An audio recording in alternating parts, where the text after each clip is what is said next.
నమస్కారం అండి. నా పేరు కలాన్ సంజయ్ కుమార్. హైకోర్టు తెలంగాణ, ఆంధ్రప్రదేశ్. నాకు చాలామంది క్లయింట్స్ కాల్ చేస్తున్నారు. సార్ మేము తెలంగాణ గురించి మాట్లాడుతున్నాను. మేము ప్రాపర్టీస్ కొనుక్కోవాలనుకుంటున్నాం సార్.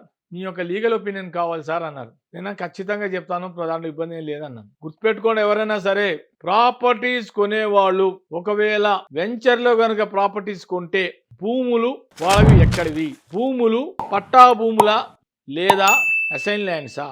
ఇప్పుడు నేను ఇందాక చెప్పిన వీడియోలో వెంచర్లో కొన్నా కూడా మరి 22 క్యాపిటల్ ఏమైనా పడ్డాయా వెరిఫికేషన్ చేసుకోవాల్సిన బాధ్యత బయ్యర్దే. సెల్లర్ ఏదో చెప్పేస్తాడు. సెల్లరు మీకు ఒక పెద్ద బుక్లెటే ఇస్తాడు. ఓ 30 years పాహనీస్ అన్ని చూపిస్తాడు. మీరు అవేవో చూసేస్తారు, అన్ని చూస్తారు. అది కాదు ఇంపార్టెంట్.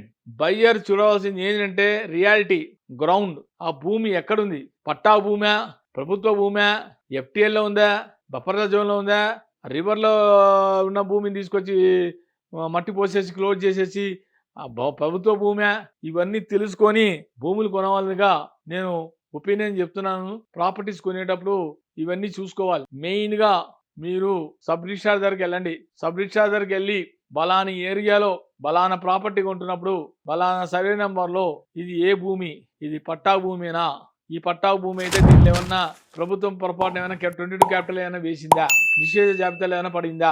నిషేధ జాబితాలో పడితే దయచేసి భూములు కొనకండి. అది ప్రభుత్వ భూములే. కానీ కొన్నిసార్లు కావాలని కూడా వేస్తుంటారు. దాంట్లో 22 కావాలని వేస్తారో, బై ఓవర్ సైడో, బై మిస్టేకో, ఏదో రకంగా అయితే నిషేధ జాబితాలో పడితే కనుక అది మళ్ళీ కేసు. అది మళ్ళీ మీరు కోర్టు చుట్టూ తిరగాలి. మళ్ళీ మీరు హైకోర్టులో వెళ్ళి డైరెక్షన్ తెచ్చుకోవాలి. చాలా లెంతీ ప్రాసెస్, తక్షణమే వెంటనే అవ్వదు. దానికి మళ్ళీ మీకు ఖర్చు అవుతుంది. కాబట్టి ఈ డాక్యుమెంట్స్ ప్రాపర్టీ కొనేటప్పుడు చూసుకోవాల్సిన అతి ముఖ్యమైనది ఇది పట్టా భూమా కాదా. పట్టా భూమి అయితే సబ్ రిజిస్ట్రార్ దగ్గరికి వెళ్ళండి. వెళ్ళేసి ఆ సర్వే నెంబర్ చెప్పండి. ఆ సర్వే నెంబర్ చెప్పి ఆ భూమి ప్రాంతం జ్యూరిడిక్షన్ ఎక్కడో చెప్పండి.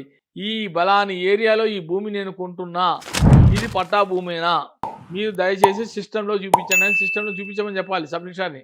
సబ్ రిజిస్ట్రార్ చూపిస్తాడు. సర్వే నెంబర్లో ఇది పట్టా భూమే, ఇది ప్రభుత్వ భూమి కాదు, మీరు ప్రొసీడ్ అయిపోండి, మీరు కొనుక్కోండి అని చెప్తేనే మీరు ప్రాపర్టీ కొనుక్కోండి. ఒక్కోసారి మీకు అవన్నీ మీరు అడగకపోతే మీ తప్పది. సార్ ఇది ఏమైనా 22 క్యాపిటల్ ఏమైనా పడిందా, ఇదే నిషేధ జాబితాలో ఏమైనా పడిందా అని అడగాల్సిన బాధ్యత బయ్యర్దే. సెల్లర్ ఏం చెప్పడు. సెల్లర్ అంత బ్రహ్మాండం అంటాడు. కొనేది మీరు. సెల్లర్ అమ్మేవాడు అతను ఏదైనా చెప్తాడు.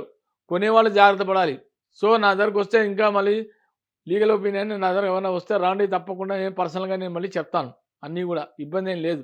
పహానీస్ అన్నీ కరెక్ట్గా ఉన్నాయా లేవా, 30 years మెయిన్ ఈసీ ఒక 30 yearsకి తీసుకున్నా, 1996 నుంచి తీసుకున్నా, 2026 30 years తీసుకున్నా, 96లో ఎవరున్నారు, 2026 ఈసీలో ఎవడైతే అమ్ముతున్నాడో అతని పేరు ఉందా లేదా అది చూసుకోవాలి.